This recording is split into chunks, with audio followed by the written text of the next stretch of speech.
चार मिसरों से आवाज़ दे रहा हूँ कि ज़ुबान वालों से एक बेज़ुबान पूछता है, ज़ुबान वालों से एक बेज़ुबान पूछता है, मकी कहाँ गए खाली मकान पूछता है, खुदा यहाँ भी तासुब वहाँ भी है कि नहीं, कराची वालों से हिंदुस्तान पूछता है। आपकी मुबारक समातों के आले बहुत ही काबिल एहतराम शख्सियत मालेगांव के जनाब आसिफ शेख रशीद साहब आपके हवाले। आज के इलेक्शनी जलसे आम के सदर मोहतरम, हमारे बुज़ुर्ग और इस वार्ड के साबिक काउंसिलर, साबिक कारपोरेटर सगीर मुल्ला साहब, मंच पे तशरीफ़ फरमा मुस्तकिम डिग्निटी साहब, वार्ड नंबर 4 के उम्मीदवार शेख जलील साहब, वार्ड नंबर 4 के उम्मीदवार उद्दो दरेकर साहब, धर्मा अन्ना भामरे साहब, बाकर हुसैन साहब, अनवर भिवंडीवाला साहब, भूरा बच्चाओ साहब, वार्ड नंबर 15 के उम्मीदवार खालिद हाजी साहब, जमशीद भाई पतरावाला साहब, बबलू कुरैसी साहब, रफ़ीक खजूरवाला साहब, एडवोकेट तौसीफ साहब, एडवोकेट हजायतुल्लाह साहब, मंच पे तशरीफ़ फरमा सेकुलर फ्रंट के हमारे तमामी ज़िम्मेदारान, इस वार्ड के तमामी ज़िम्मेदारान, मेरे सामने तशरीफ़ फरमा वार्ड नंबर 4, वार्ड नंबर 15 के तमामी बुज़ुर्ग हजरात, नौजवान साथी और जहाँ तक मेरी आवाज़ जा रही है ऐसी तमामी मेरी माँ और बहनें। सबसे पहले मैं वार्ड नंबर 4 के चारों उम्मीदवार के लिए जो रिक्शा निशान के ऊपर उम्मीदवारी कर रहे हैं, मैं आपसे अपील करता हूं कि चारों उम्मीदवार को आप वोट देकर भारी अक्सरियत से कामयाब करें और वार्ड नंबर 15 में 3 रिक्शा निशान पर और एक साइकिल निशान के ऊपर 15 जनवरी को वोट देकर आप लोग भारी अक्सरियत से कामयाब करें। ये अपील करने के लिए आज मैं आपके बीच में आया हूँ। दोस्तों और साथियों, ये इलेक्शन सेकुलर फ्रंट के तमामी लीडरान ने, हम जिम्मेदारान ने ये इलेक्शन को रोड गटर से ऊपर उठकर लड़ने के लिए हमने फैसला किया। ये इलेक्शन मालेगांव शहर को बचाने का इलेक्शन है। ये इलेक्शन यहाँ की गंगा जमुना तहजीब, यहाँ की एकता को बचाने का इलेक्शन है। आप लोगों ने देखा कि मालेगांव शहर के अंदर 1 साल पहले भारतीय जनता पार्टी बीजेपी का एक लीडर ने, जिसका नाम किरीट सुमैया है, उसने हम लोगों पर इल्ज़ाम लगाया, मालेगांव शहर की आवाम पर इल्ज़ाम लगाया कि यहाँ पर रोहिंग्या और बांग्लादेशी रहते हैं। इस तरीके का इल्ज़ाम लगाकर हमारे ऊपर इंक्वायरी लग गई। सरकार ने, बीजेपी ने हमारे ऊपर एसआईटी बना दी, पुलिस इंक्वायरी शुरू हो गई और 3400 जन्म दाखिले की इंक्वायरी हुई, लोगों पर केस दाखिल हुआ, 3400 लोगों पर एफआईआर हुई और कई लोग जेल के अंदर आज भी मौजूद है और आपके ही इलाके का एक शख्स भी 6 महीना तकरीबन वो सेंट्रल जेल के अंदर रहकर आया है। वो लड़ाई माइनॉरिटी डिफेंस कमेटी हमने बनाई, समाजवादी पार्टी ने, हम लोगों ने मिलकर एक प्लेटफार्म पर हम आए और हमने एसआईटी के खिलाफ में और बीजेपी के खिलाफ में लड़ने का हमने काम किया। लड़ाई हमने सिर्फ वो धरना या जुलूस तक महदूद नहीं रखते हुए हमने आवाम की पूरी मदद की और हम लोगों ने मालेगांव कोर्ट के अंदर केस लड़ रहे हैं आज भी और अब मुंबई हाई कोर्ट के अंदर हम उनकी जमानत के लिए आज भी हमारी लड़ाई जारी है। दोस्तों और साथियों, सिर्फ 3400 लोग की इंक्वायरी आज हुई है। हम शहर परेशान है, हमारी माँ बहनें जेल जाकर आई, एक बहन आज भी जेल में है, आज भी हमारे ऊपर FIR हो गई, पुलिस केस हो गई है और 3400 जन्म दाखले को रद्द कर दिया गया है। ये इलेक्शन ये शहर को बचाने का है। ये इलेक्शन आइंदा आने वाली मुसीबतों से लड़ने का है। आपको पता है यहां पर गोल्डन नगर इलाके के अंदर या नई बस्ती हो या इस इलाके के अंदर वार्ड नंबर 4 हो या वार्ड नंबर 15 हो, इस इलाके के अंदर रोजी की तलाश में, काम की तलाश में यहां पर उत्तर प्रदेश यूपी से हमारे मुसलमान भाई बड़ी तादाद के अंदर यहां पर आए, यहां पर बसे, यहां पर रोजी रोटी आप लोग कर रहे हैं, आप लोग हलाल कमाने का काम कर रहे हैं। ये बात ये शहर भी जानता और हम लोग भी जानते हैं। आज हिंदुस्तान के अंदर, इस देश के अंदर, इस मुल्क के अंदर आज भी 10 रियासतों के अंदर SIR चल रहा है। SIR का सर्वे हो रहा है। बिहार के अंदर सर्वे हुआ, बिहार के अंदर 70 लाख लोगों के नाम काट दिए गए, सर्वे के अंदर डिलीट कर दिए गए, काट दिए गए, 70 लाख लोगों के नाम काट दिए गए बिहार के अंदर। और भी 10 रियासतों के अंदर चल रहा है, सर्वे मुकम्मल हो रहा है उनका। अब उत्तर प्रदेश में होगा और महाराष्ट्र में होगा। इसी इलेक्शन के बाद में उत्तर प्रदेश के अंदर भी SIR का सर्वे होगा और इस महाराष्ट्र के अंदर भी होगा और इस मालेगांव शहर के अंदर भी SIR का सर्वे होने वाला है। ये लड़ाई, रोड और गटर तो बनेंगे, टूट जाएंगे, लेकिन ये लड़ाई जब शुरू होगी, SIR की सर्वे जब मालेगांव का शुरू होगा, तो इस इलाके के अंदर जब सर्वे वाले आएंगे, चाहे वार्ड नंबर 4 में रहने वाले हो या वार्ड नंबर 15 में रहने वाले हो, तो जब आपसे सबूत मांगे जाएंगे, आपसे सबूत मांगे जाएंगे, आपके बच्चों से सबूत मांगे जाएंगे, आपसे सबूत मांगे जाएंगे कि 2002 की वोटर लिस्ट की यादी आपको पेश करना होगा, 2002 की। सवाल यह है कि अगर आप 2003 में, 2005 में, 2010 में या 5 साल पहले तक भी अगर आप उत्तर प्रदेश से आए होंगे, तो आपको उत्तर प्रदेश में जाकर 2002 की यादी वोटर लिस्टों की लाना होगा और सबूत के तौर पर पेश करना होगा। अगर आपके बच्चों का जन्म 2003 के बाद से है, तो बच्चों के जन्म दाखले आपको पेश करना होगा, स्कूल का सर्टिफिकेट पेश करना होगा और माँ बाप का 2002 की वोटर लिस्ट की यादी आप लोगों को बतौर सबूत पेश करना होगी और आज की वोटर लिस्ट की यादी भी आप लोगों को सबूत के तौर पर पेश करना होगी। आपसे आधार कार्ड मांगा जाएगा, आपसे LC मांगी जाएगी, आपसे राशन कार्ड मांगा जाएगा, आपसे पैन कार्ड मांगा जाएगा, आपसे अगर पासपोर्ट आपके पास है तो वो भी मांगा जाएगा और आप जिस मकान में रहते हैं, हो सकता है आपसे घर पट्टी भी मांगी जाए, हो सकता है 7/12 भी मांगा जाए, आपको रहवासी सर्टिफिकेट भी देना होगा कि आप इस हिंदुस्तान के भी और मालेगांव के भी शहरी है। आपकी मदद कौन करेगा? ये सवाल आपके लिए भी और मेरे लिए भी और सब लोगों के लिए मालेगांव शहर के सामने बड़ा सवाल है।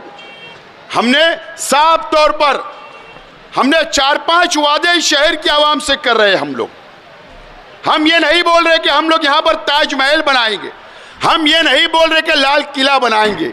हम ये वादा कर रहे हैं कि इलेक्शन खत्म होगा और अगर आपने इक़्तिदार, अगर आपने मेयर हमारा कॉरपोरेशन में सेकुलर फ्रंट का बनाया, तो हम आपसे वादा ये कर रहे हैं कि आपके मोहल्ले के अंदर, आपके वार्ड के अंदर, आपकी गली के अंदर जो आप ये वार्ड नंबर 4 और वार्ड नंबर 15 के जो हमारे कॉरपोरेटर आप चुन कर दोगे इंशाअल्लाह, और हमारे जो कार्यकर्ता दोनों पार्टियों के हैं, हमारे जिम्मेदार है, हम आपके इलाके के अंदर टेबल लगाकर आप लोगों की मदद करने का काम करेंगे, आपके पेपर दुरुस्त करने का काम करेंगे। यह वादा हम आपसे करने के लिए आए हैं, यह वादा करने के लिए आए हैं। हम आज आपसे कोई जज्बाती बातें नहीं करना चाहते।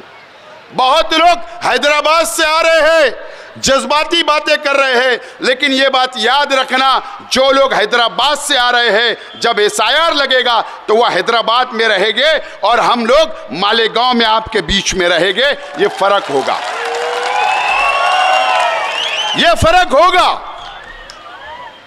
आज हमारे बच्चों के मुस्तकबिल का सवाल है, आज हमारी माँ बहनों के मुस्तकबिल का सवाल है, आज आप लोगों के मुस्तकबिल का सवाल है। सवाल इसलिए मैं बोल रहा हूं कि जब एसआईआर होगा, अगर आप सबूत पेश नहीं कर सकोगे और अगर आपका यादी में से नाम कट हो जाएगा, तो आपको पता है कि एनआरसी कानून, ये बीजेपी की मरकज की हुकूमत ने ये कानून एनआरसी लाई थी, वो कानून अभी खत्म नहीं हुआ।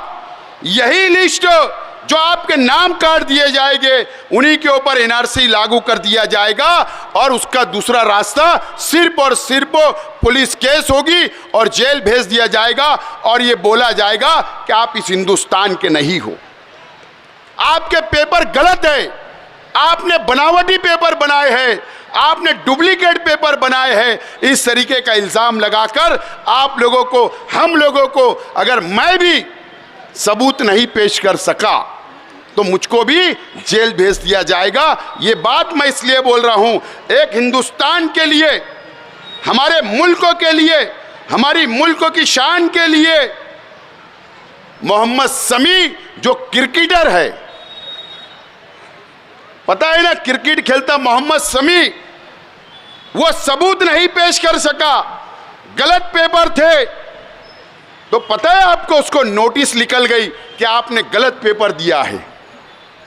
सरकार ने उसको नोटिस दी कि आपने सबूत नहीं पेश कर सके। जो शख्स हिंदुस्तान के लिए खेल रहा है, क्रिकेट खेल रहा है, हमारे हिंदुस्तान को जिताने के अंदर, क्रिकेट के अंदर वो बड़ा रोल अदा कर रहा है, आज जब उसको छोड़ा नहीं जा रहा, तो आप और हम लोगों को कहां छोड़ा जाएगा।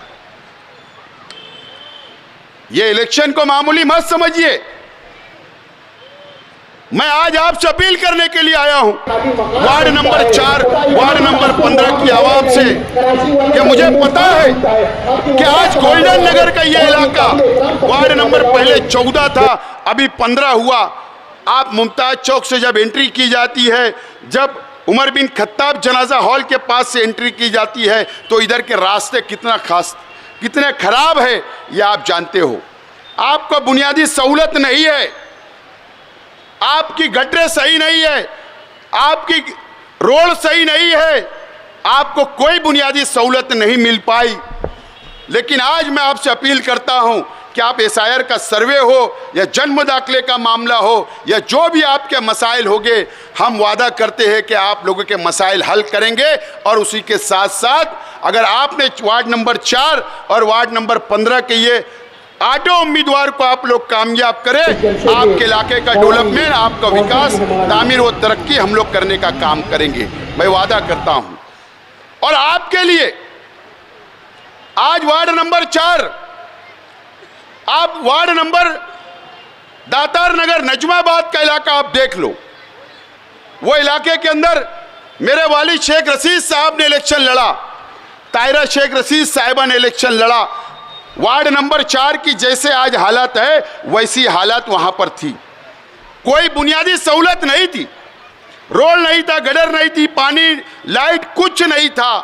आज उस वार्ड के अंदर आप जाकर देख लो, तमामी सहूलत हम लोगों ने देने का काम किया।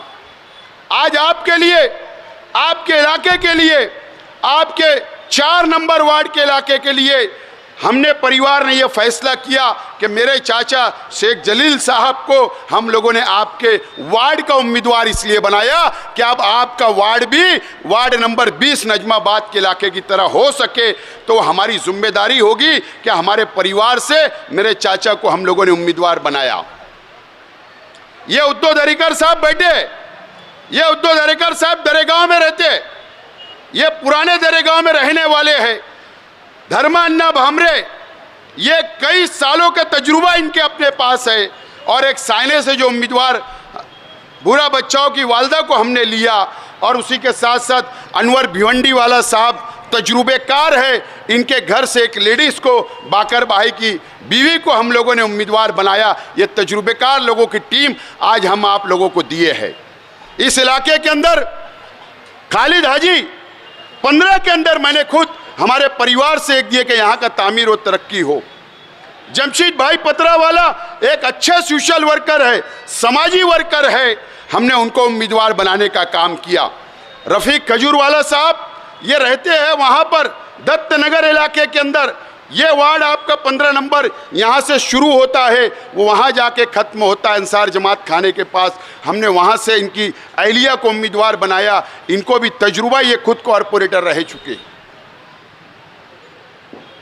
बबलू कुरैशी साहब, इनके वालिद कॉरपोरेटर थे, ये खुद कॉरपोरेटर है। ये ऐसे तजुर्बेकार टीम हमने आप लोगों के बीच में दी है ताकि आपके दोनों वार्ड के अंदर अच्छे तामीरी काम हो, बुनियादी काम हो। तो आपसे मेरी गुजारिश है, आपसे मेरी अपील है कि हम आपके हर मसले के लिए आज जिम्मेदारी लेने के लिए इस रजा चौक के अंदर हम लोग आकर आपसे अपील करने आया हूं। आप लोग अपनी वोट का बंटवारा मत करो। अगर आपकी वोट का बंटवारा किया जाएगा तो फिर दूसरी ताकतें चुन कर आएगी और आपका वार्ड पहले जैसा था आज भी वैसा ही रह जाएगा। और आपकी मदद करने कौन आएगा, ये बड़ा सवाल है। हमारे पास तजुर्बेकारों की टीम है।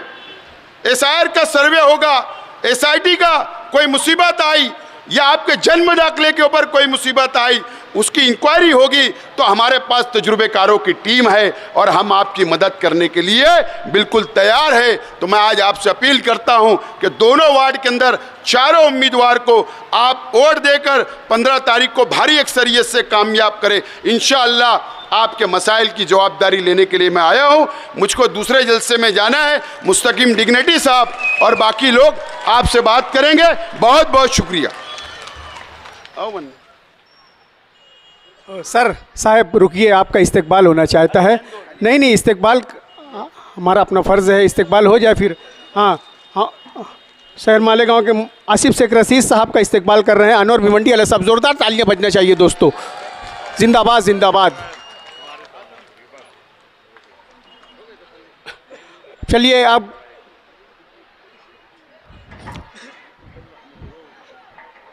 मेरा ज़मीर मेरा एतबार बोलता है।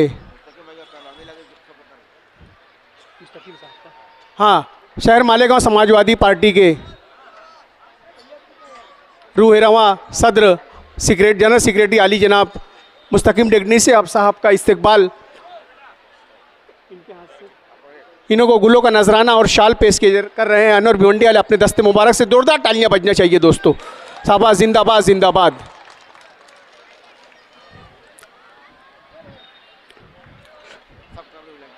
जी जी, रजा चौक पर रखी गई है। रजा चौक के इतराफ की बस्ती ये यूपी वालों की बस्ती है। यहाँ एक बड़ी तादाद यूपी से आए हुए लोगों की है। हम देख रहे हैं कि मुसलसल पार्लियामेंट असेंबली इलेक्शन के बाद मालेगांव शहर पर फिरका परस्तों की नजर है। जन्म दाखिला के सवाल पर नई बस्ती और इतराफ के कई लोगों की इंक्वायरी हुई। यहाँ साबिर अली बैठे हैं। साबिर अली, ये सिर्फ इनके बच्चों का जन्म दाखिला बनाए थे, 6 महीना जेल में रहे। इनसे पूछ लो कि मौजूदा एमएलए इस वार्ड में, जो आज वार्ड नंबर 15 है, यहाँ के किसी कारपोरेटर ने इनके घर पर इनकी कानूनी मदद, इनकी माली मदद, किसी तरह की कोई मदद नहीं की। माइनॉरिटी डिफेंस कमेटी की तरफ से आसिफ साहब और हम ही इनकी मदद किए। 6 महीने के बाद जेल से ये रिहा हुए। बोलने का मतलब यह है कि यूपी से आए हुए लोग अगर कोई मुसीबत आती है तो कौन इनके लिए खड़ा हो सकता है, कौन इनकी मदद कर सकता है। आने वाला वक्त SIR की इंक्वायरी का है। 5,17,000 लोगों की इंक्वायरी होगी। 3400 इंक्वायरी में कई लोग जेल में हैं, कई ख्वातीन जेल में हैं। अगर 5,17,000 लोगों की इंक्वायरी होगी तो आप बताइए कि जो लोग अपना फॉर्म नहीं भर सकते वार्ड नंबर 15 में, जिनके फॉर्म रद्द हो जाते हैं, वो आपकी इंक्वायरी कर सकते हैं क्या? वो किसी तरह का पेपर दुरुस्त कर सकते हैं क्या? यहाँ मेरे जलील चचा बैठे हैं, वार्ड नंबर 4 से उम्मीदवारी कर रहे हैं, खालिद हाजी वार्ड नंबर 15 से उम्मीदवारी कर रहे हैं। बात यह है कि ये दोनों वार्ड जो बुनियादी जरूरत के साथ साथ यहाँ पर इंक्वायरीज अगर हो तो कौन मदद कर सकता है? आसिफ साहब अगर चाहते तो जलील चचा को 1000 गोली से लड़ा सकते थे, खालिद हाजी को 1000 गोली से लड़ा सकते थे, मगर उन्होंने अपने घर की सीट, अपने घर जहां पर एक घर में बैठे रहते तो भी 16 जनवरी को इनका रिजल्ट इनके हक में होता, मगर 4 नंबर से इनको क्यों लड़ाया गया? 15 नंबर से इनको क्यों लड़ाया गया? ये 15 नंबर वार्ड जहां 15 साल से मौजूदा MLA के कारपोरेटर चुन के आते हैं, आप बताइए बुनियादी कौन सी जरूरत पूरी हुई? किसी तरह की कोई बुनियादी कामकाज वार्ड नंबर 15 में आज तक हुआ क्या? अगर वो वार्ड नंबर 15 में दौरा कर रहे हैं तो उन्होंने कभी अपने मेंबरों से ये पूछा क्या कि उन्होंने क्या काम किया? इसीलिए यहाँ खालिद हाजी को लड़ाया जा रहा है कि एक नाम होगा, एक लीडर का भाई है, काम काज आसानी से कर सकेगा, बजट ज्यादा से ज्यादा ला सकेगा और काम करने वाले लोग हैं। कोई इंक्वायरी आएगी तो ये अपने खर्च से टेबल लगा सकते हैं, इंक्वायरी का सामना कर सकते हैं। अगर यूपी के लोगों की इंक्वायरी हुई, जैसे आज यूपी में SIR चल रहा है, बहुत से लोग 2002 की यादें हमसे भी यहाँ मांग रहे हैं जो यहाँ से यूपी में गए, जिनकी शादी हुई। अगर यूपी से इंक्वायरी शुरू हुई और मालेगांव या महाराष्ट्र में SIR लगेगा और आज फिरका परस्त बीजेपी के मंत्री बोलते हैं कि हमें पार्लियामेंट इलेक्शन का बदला लेना है, 20-22 सीट पर कोई मेयर बना सकता है क्या? हम भी 20-22 सीट पर मेयर नहीं बना सकते। यहाँ पर MIM जिस तरह महाराष्ट्र के दूसरे शहरों में MIM मिलकर इनसे बातचीत करके इक्तदार हासिल कर रही है, वही फार्मूला मालेगांव में है।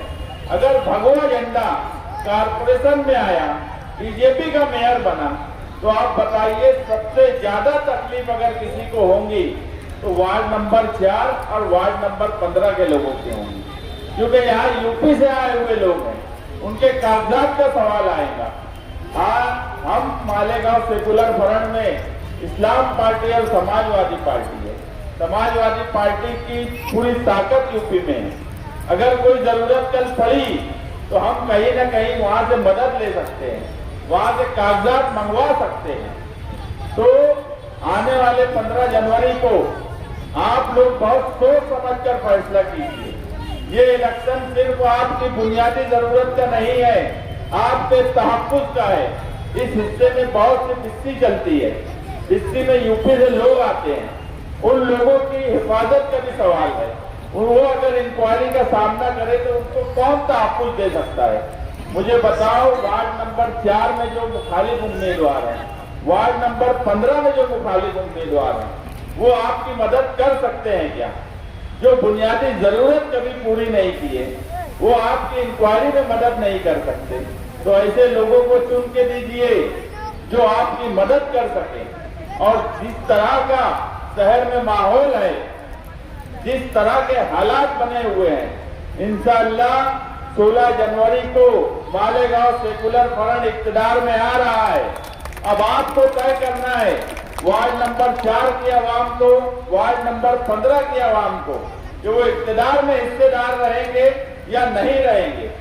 अगर हम इक्तदार में रहे तो आपकी बुनियादी जरूरत के साथ साथ किसी भी तरह की इंक्वायरी कौन करता है? कारपोरेशन का, घरपट्टी डिपार्टमेंट के लोग, कारपोरेशन स्कूल के कर्मचारी, जो स्कूल के टीचर है वो करते हैं। उन लोगों से काम कौन ले सकता है, उनसे किस तरह से काम लिया जाए। हमारे पास लीगल टीम है, हमको कायदा समझता है, हमको कानून समझता है। तो ऐसे वक्त में जो उम्मीदवार आपके सामने दिए गए हैं, यहाँ मेरी माए बहनें भी घरों में सुन रही होंगी कि बहुत सोच समझ के फैसला करिए, किसी बहकावे में आकर फैसला करने की जरूरत नहीं है। जो लोग पिछले साल भर से जन्म दाखिले में किसी एक फर्द की मदद नहीं कर सके, वो 5,17,000 लोगों की मदद कर सकते हैं क्या, ये सोचने का सवाल है। मौजूदा एमएलए जिन्होंने वोट हासिल कर लेते हैं, यहाँ पर टिकट पैसा लेके दे देते हैं, मगर उसके बाद दोबारा कभी ये नहीं पूछते कि आप वार्ड में क्या काम कर रहे हो, आपके वार्ड में किस तरह का काम हो रहा है, ये कभी नहीं पूछते। ऐसे वक्त में जब फिरका परस्त मालेगांव शहर पर हावी हो रहे हैं, फिरका परस्त मालेगांव शहर पर नजर बैठा के रखे हैं, ऐसे वक्त में मालेगांव सेकुलर फ्रंट के उम्मीदवारों का चुनकर आना इसलिए भी जरूरी है कि मालेगांव कारपोरेशन में अगर हम नहीं रहे तो फिरका परस्तों को कोई मुंहतोड़ जवाब नहीं दे सकता। आसिफ शेख साहब वो जिन्हें कानून समझता है, जिन्हें अधिकारी से काम लेना समझता है, ऐसे लोगों का चुनकर आना आज वक्त की जरूरत है। इसलिए वार्ड नंबर 4 और वार्ड नंबर 15 की आवाम से मैं गुजारिश करूंगा कि वार्ड नंबर 4 में 4 रिक्शा निशान पर वोट दीजिए, वार्ड नंबर 15 में 3 रिक्शा और एक साइकिल पर वोट दीजिए। इंशाअल्लाह हम आपकी बुनियादी जरूरत के साथ साथ आपके तहफ्फुज़ का भी ख्याल रखेंगे। अगर कल कोई भी इंक्वायरी हुई तो हम रजा चौक हो, गोल्डन नगर हो, नई बस्ती हो, जो भी हिस्से हैं, हमारे मेंबरान उन हिस्सों में आपकी किसी भी तरह की इंक्वायरी के लिए वो टेबल लगा कर बैठेंगे। हर तरीके से हम एक गारंटी लेते हैं कि जो भी यूपी से लोग आए हों, जो मालेगांव के हों, इस आयान की इंक्वायरी में किसी का भी नाम हम किसी सूरत में निकलने नहीं देंगे। इंशाअल्लाह हम हर तरह से, अगर कागजात में कुछ मसले मसाइल हैं तो उसको दुरुस्त करने का काम ये हमारी जिम्मेदारी। हम आपके इंक्वायरी की जिम्मेदारी ले रहे हैं। आप हम पे यकीन और एतमाद रखिए कि हम हर तरह की इंक्वायरी का सामना करने के लिए तैयार हैं। आने वाला वक्त बहुत अहम है। ये इलेक्शन पिछले 4 इलेक्शन से मुख्तलिफ है। हमें मुकम्मल इक़्तिदार की जरूरत है। हम सिर्फ वार्ड नंबर 4 या वार्ड नंबर 15 के लिए नहीं आए हैं, मुकम्मल इक़्तिदार चाहिए। और आज मुझे कोई बता दे कि इमाम पार्टी मुकम्मल इक़्तिदार लेने की हैसियत रखती है क्या? अगर इमाम मुकम्मल इक़्तिदार की हैसियत नहीं रखती तो वार्ड नंबर 4 और वार्ड नंबर 15 के लोग इमाम पार्टी को वोट देकर बीजेपी को वोट देने का काम करेंगे, बीजेपी के मेयर को बैठाने का काम करेंगे। इसलिए बहुत सोच समझकर आप फैसला कीजिए। आने वाला वक्त फिरका परस्तों से लड़ने का वक्त है। हम आपस में जिंदगी रही तो लड़ते रहेंगे, इसके बाद कई इलेक्शन होंगे, हो सकता है हम आमने सामने रहें, मगर आज इत्तेहाद और इकट्ठा होकर वोट देने की जरूरत है। आप 15 तारीख को इत्तेहाद के साथ इस्लाम पार्टी और समाजवादी पार्टी के उम्मीदवारों को वोट दीजिए। हम आपकी बुनियादी जरूरत के साथ साथ आपके तहफ्फुज़ का ख्याल रखेंगे। इतना ही बोलकर मैं अपनी बात खत्म करता हूँ। शुक्रिया।